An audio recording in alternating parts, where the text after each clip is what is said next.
So first up, let's just back it up here. So let's make sure that you know how to calculate slope between 2 points. Now, I know you know how to do it. Just for the record though, you will not be provided the formula for slope. You should know that one by now. So we're just doing some y2 minus y1 over x2 minus x1. Nothing crazy. Up to you if you want to label your points. You know I'm not picky about that at all. And let's just do it quick. So y2 minus y1, x2 minus x1. So of course on the top, -2, and the bottom, 3. So we are going to be calculating the slope through 2 points again today. So just be aware of that.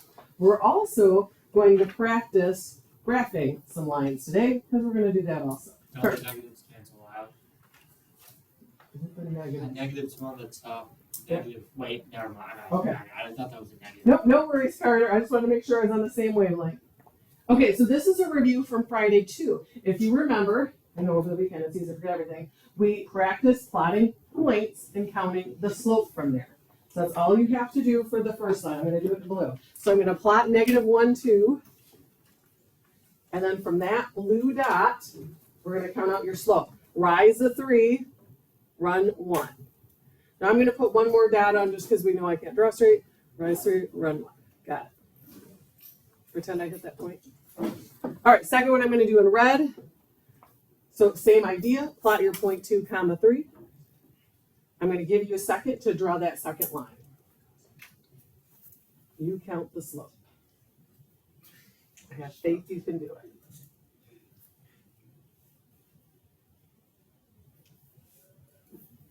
Okay, what do you notice about the lines, Devin? They're parallel. They're parallel. Now I knew, hopefully you did too, before you even were going to mark those slopes out, and I'm going to draw the second line for you. I knew they were going to be parallel. Why? Same slopes, okay? So if I now count out my up 3, right 1, we can see they're going to be parallel. And you can remember, use the geometry, let's talk about geometry here, the geometry symbol, or, you know, right, parallel. So, recognize, remember, parallel lines have the same slope. We will be writing that down towards the end of our notes when we get into parallel and perpendicular. We'll talk about perpendicular too. All right, so we talked about this a little bit on Friday. You're going to see it a little bit more today. We are going to be using, in addition to point slope form, so many names, slope intercept form, which is our mx plus b. Now, you guys know this. The slope, of course, is m. We just practiced on that first warm-up problem, calculating slope. We're going to do that today. And, of course, your intercept is b. Now, one other thing to point out to you. Notice I have it written as a coordinate in ordered pair because your y-intercept is the point where the line touches the y-axis. We need it coordinate style. So don't just put like 5. You need to put the 0, 5. Make sure you're writing it as coordinates. That's an easy little detail to forget, okay? All right, so here we go. Determine the slope and y-intercept if possible, sketch the line. So first I want it in that y equals mx plus b style. So I'm going to solve for y. I'm going to get rid of this 2x, and I'm also going to get rid of the 9. So I've got my 3y. Now, order does matter for slope-intercept form. You have to make sure you have the x term first, and then the number. So you don't want to have it 9 minus 2x. You want x first. You guys know that. Divide by 3, we got. So -2/3 x, 9 over 3, 3. Now, it does want you to identify your slope and y-intercept. And your homework is so pretty. I typed it so nice. You'll see there's blanks for those. You can just fill them in. No such luck here. All right, slope, of course, the number in front of x. We got it. And we're going to remember that y-intercept of 3. We're going to write it coordinate style. 0, 3. We saw this on Friday too, but just a little quick review on how to graph it. Always do your y-intercept first. So I'm up here at 0, 3, and now, of course, rise over run. Down 2, right 3. Down 2. And if I had to guess, I haven't taught you anything new. And, of course, our line is falling to the right, which it should be for a negative slope. So questions on that guy? Too easy, I know. Okay, let's do this guy and move on, right? Now, only variable you have to solve for is x. So I guess I'm going to solve for x. So, of course, let's divide by 3. Now, this is a review from Friday. This is one of our special lines where you only have one variable in the equation. I'm going to give you 50-50. Is it horizontal or vertical? Vertical. So I'm just going to make a little note here, vertical. Now, I'm going to draw the graph first. Then we'll talk slope and y-intercept, of course. So I'm going to draw the graph. But here's the thing. I'm like, counting 7/3 sounds like a pain to me, okay? So I'm going to rewrite that mixed number style. 3 goes into 7 twice, and there's 1 left over. Okay, that seems easier to count. I'm going to go 2 full units, and I'm going to ballpark a third more. Okay, close enough, right? And then we said vertical. I'm going to try to draw myself a straight vertical line through there, but no promises.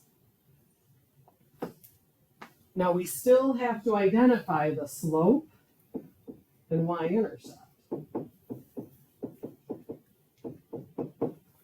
Well, what's 2 ways you can do the slope? What's the slope of all vertical lines? Undefined. Perfect. And if you're like, oh gosh, I can't remember. Remember, just pick any 2 points on this graph and count. Rise 2, run 0. 0 under the line's undefined. Okay, fun question. What's the y-intercept? Where does it hit the y-axis? None, it doesn't. We don't always have to have a y-intercept. So be on the lookout for some of those little special cases. Humor me, if it was y equals, what type of line?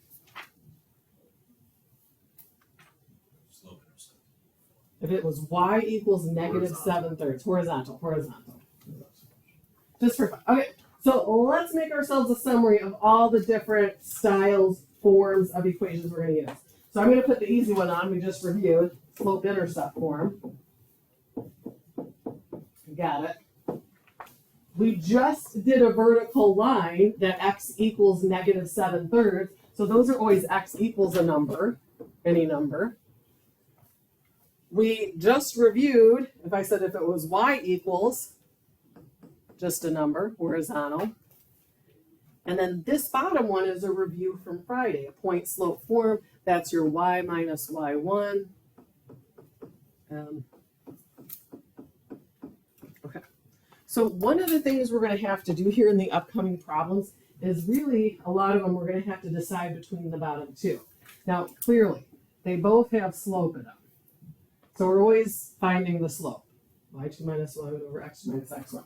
How I determine which one to use, whether I have an intercept or a random point. If you have 0, 5, you have the intercept. I can use that, it's going to be easy.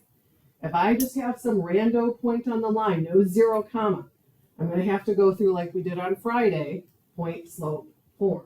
So it depends on what they give you. Let's see what we got. Write an equation line that passes the points. Use the slope intercept form if possible. The first thing before we even figure out what form we're going to use, let's get the slope going. So we just practiced this in the warm-up. You know how to do it. Y2 minus y1, our second x coordinate minus the first. So I'm going to have negative 7 over negative 8. And let's make those two negatives a positive. And again, don't forget, you will see one of the differences from Algebra 2. You probably have a few more fractions in here than you maybe did in Algebra 2.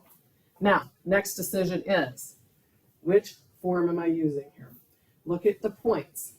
Do you have the intercept or not? That's what's going to decide. So I'm looking at the points. Are either of these the y-intercept? No, boo. Okay, so I'm going to use point slope form. You can pick either point. We'll get the same final answer. I'm just going to be lame and use the first one. Okay, so I'm going to do y minus the y coordinate equals the slope, x minus the x. Now, directions wants it in slope intercept form, so okay, I'm going to distribute and do all the things. So 7/8 times x. Here we go, fraction masters. We don't need a calculator, right? What's 7/8 times 4? 7 over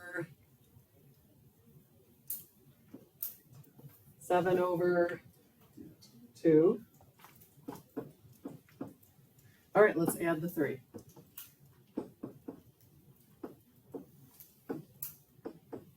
I hear the calculators going, which makes me giggle. All right, we can do it without a calculator. I'm going to rewrite 3 in terms of halves. How many halves is equivalent to 3?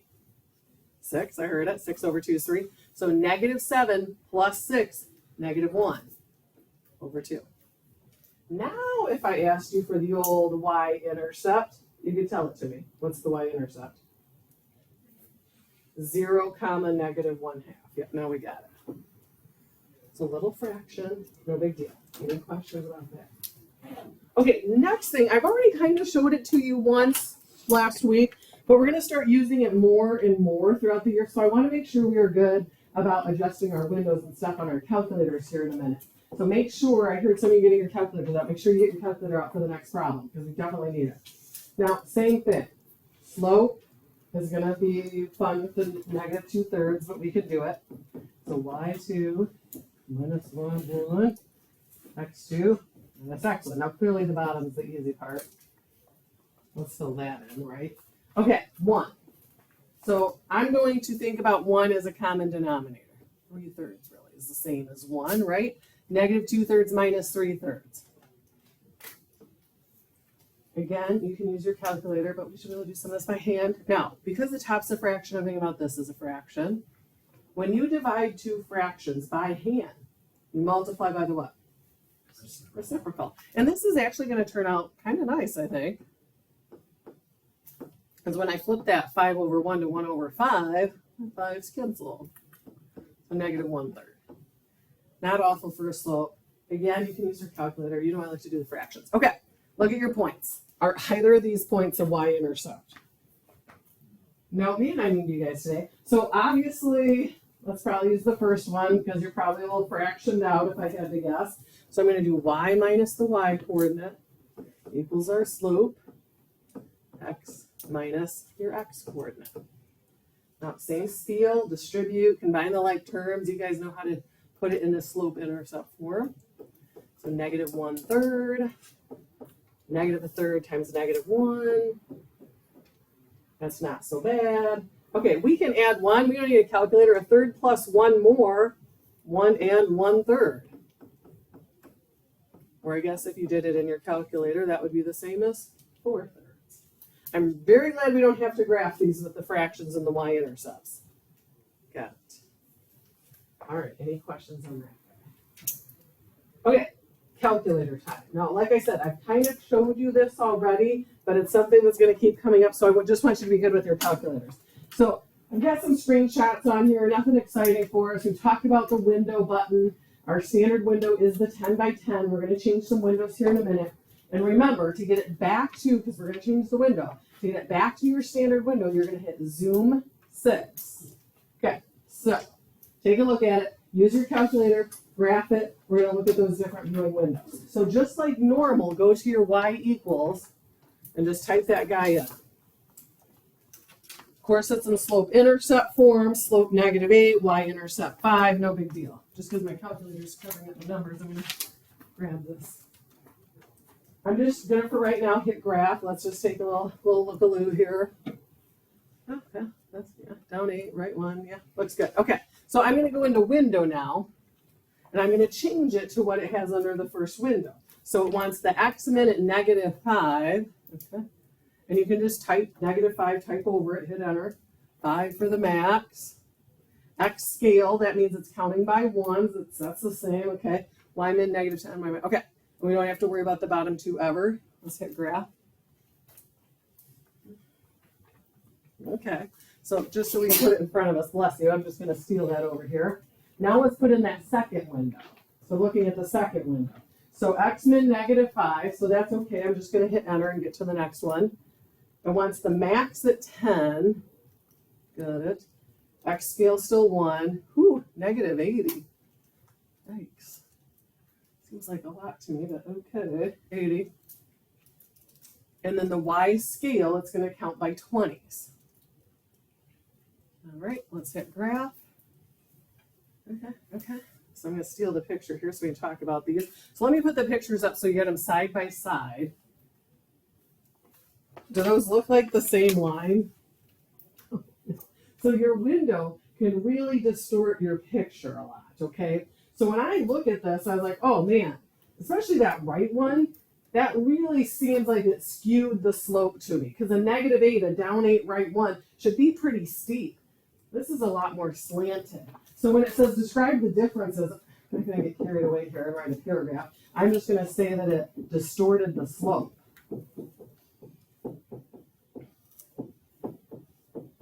And I'm just gonna say that it looks more slanted. Should be steeper looking than that. And again, you're gonna see we're just gonna practice. This is really just to practice your calculator skills because we're gonna have some graphs coming up in the next few chapters. On a 10 by 10 window, you can't even see the picture on it. You have to change the window in order to be able to see the graph. Now, before we go to the next problem, I clearly have messed up your window now in your calculator. So before we do any more graphing today, I'm gonna hit a quick zoom 6 and put it back on our standard 10 by 10 window. So if your window ever looks different, just hit zoom 6 and that will get it right back to the 10 by 10. Just to practice our graphing calculator skills. Okay. Now, this is not on your sheet. This is straight off my Algebra 1 materials, everybody. You know parallel lines have the same slope. We know perpendicular lines meet in right angles from geometry. You know I love to reference geometry. And of course, the reason why, the slopes, it says, of course, negative reciprocals.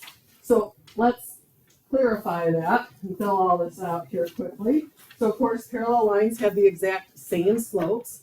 So two lines are parallel if and only if their slopes are, I should put the same.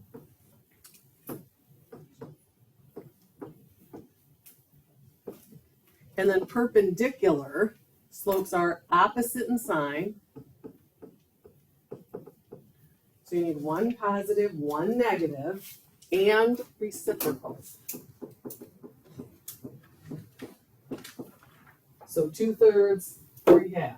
You're going to be able to flip the fraction. So both of those have to be working in order to be perpendicular. So that's the last thing, this isn't new, but this is the last thing we're going to go over in terms of slopes. So determine whether lines are parallel or perpendicular. So it's all about the slopes. I'm going to do this guy in green. So I'm going to do the slope of the first line. So I'm just using y2 minus y1 over x2 minus x1. I feel like a broken record. y2 minus y1 over x2 minus x1. There are a lot of pluses, so I got 6 over 3. Little mental math. Got it. Now, I'm going to do the slope of the second line. I'm going to do that one in purple. So same thing. y2 minus y1 over x2 minus x1. So I've got -8 over 4. Got it. Okay. Questions for you. Are the slopes the exact same? So they're not parallel. Are they opposite in sign and reciprocals? No, they're opposite in sign, but we need a 1/2 in there. So we got neither, which does happen. Good. Any questions on calculating those slopes? Okay, last thing, combo lesson, combo example. We're going to use our y minus y1 equals m times x minus x1, our point slope form, and we're going to incorporate parallel and perpendicular into it. Okay, we can do it. So write the slope intercept form, the equation to the line, given a point. We have to make one parallel and one perpendicular. So 2 for the price of 1, kids. You have to have double the work here because we have to do parallel and perpendicular. Well, it's all about the slopes. So the first thing I want to know is what is the slope of the given line? So I'm going to solve it for y.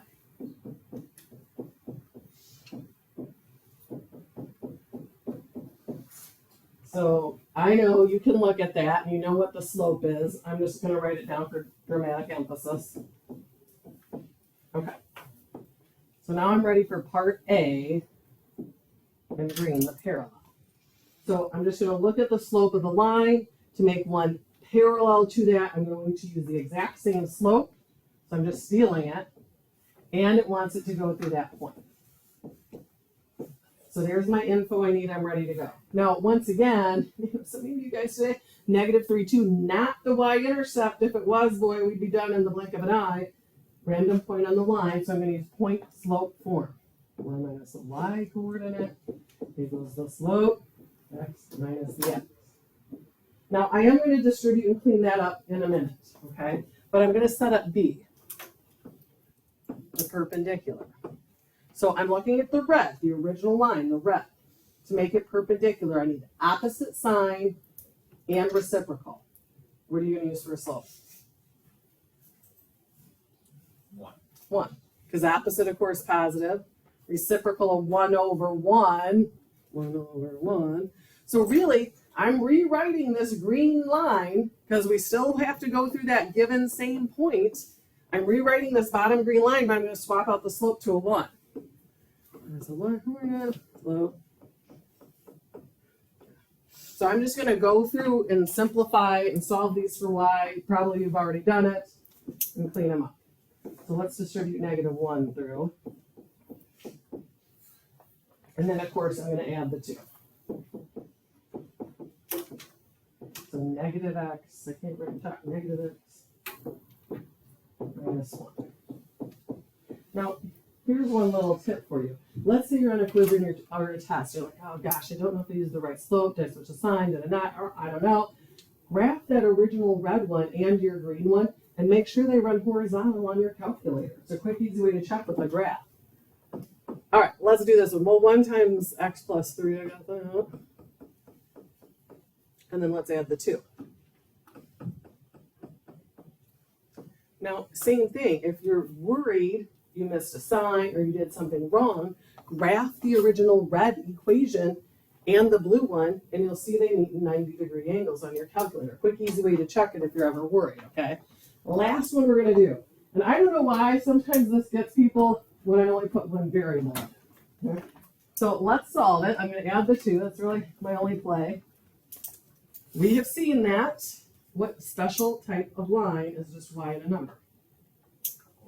Horizontal. So I'm just going to put you don't have to write this on your homework, but I'm just going to put it down in our notes. Okay. So same thing. We need a parallel one and a perpendicular one. I'm going to do parallel first. Now, these are almost easier because I really can do it with no work. If you have a horizontal line, what type of line is also going to be parallel to it? Another what? Horizontal. So I need another horizontal line. So I know it's going to be a y equals. Okay. Now, and I'm going to finish it, I am. P is the perpendicular. Remember, our red given line is horizontal. What type of line would be perpendicular to that? Vertical. So I need a vertical. And I know vertical lines are x equals. Now, let's not overstress here. We have to go through this point. So for our horizontal, y better equal, it's going to hit at -1. For the vertical, x better equal 3. So the horizontal and vertical ones are even easier because you don't have to do any work. But you have to keep it straight in your mind whether you're using x equals or y equals. Any questions about that? All right, that is as exciting as it gets today.